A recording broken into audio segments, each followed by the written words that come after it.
I veliki pozdrav svima i dobrodošli u moj novi klip. Danas, kao što možete vidjeti u naslovu klipa, bacamo pogled na moju novu lemilicu.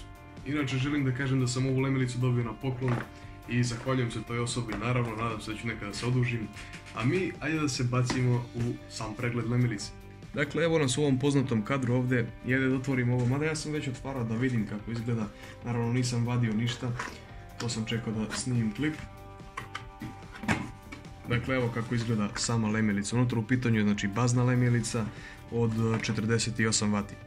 Pa ništa, hajde da vadimo polako. Dakle, prvo ćemo da izvadimo ovaj karton što drži sve ovo.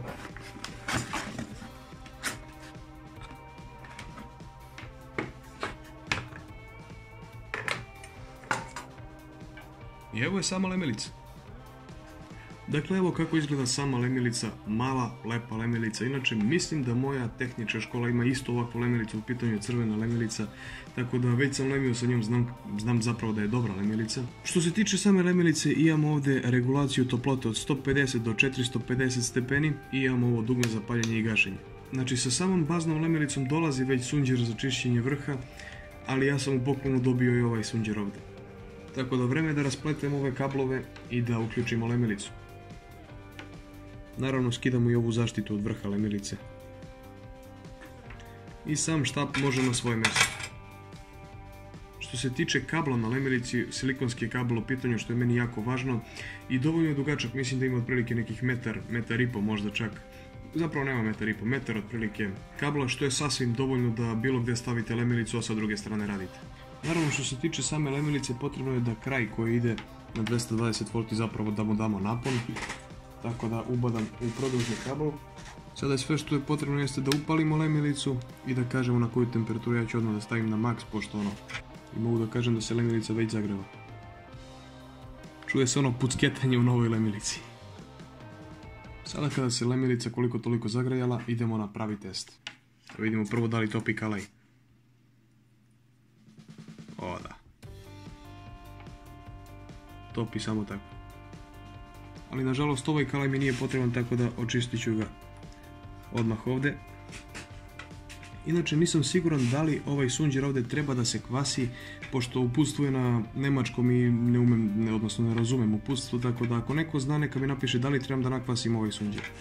A za sada ću da smanjim malo temperaturu dok sredim provodnike za lemljenje.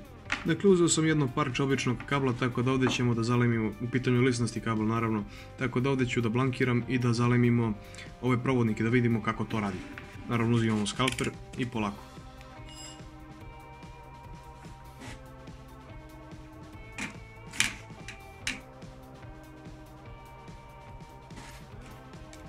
Naravno, kad se blankiraju provodnici, potrebno da se stavi pasta za lemljenje, kao što sam ja već stavio, i sada samo uzimamo kalaj.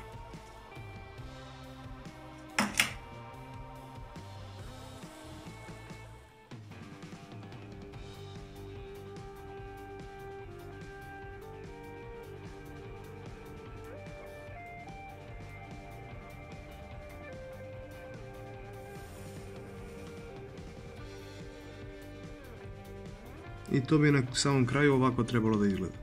A sad kad želimo da zalemimo nešto na pločici, ja sam recimo odlemio ovaj kondenzator ovdje, želim da ga zalemim, naravno nađem minus pošto je ovdje elektrolitski kondenzator u pitanju, stavim dole, znači držim sa ove strane, uzmem malo kalaja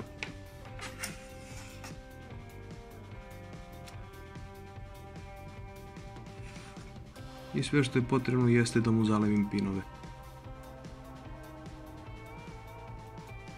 I to bi bilo to. Tako da eto, to je bilo to što se tiče ove epizode. Ja se nadam da ste vi uživali.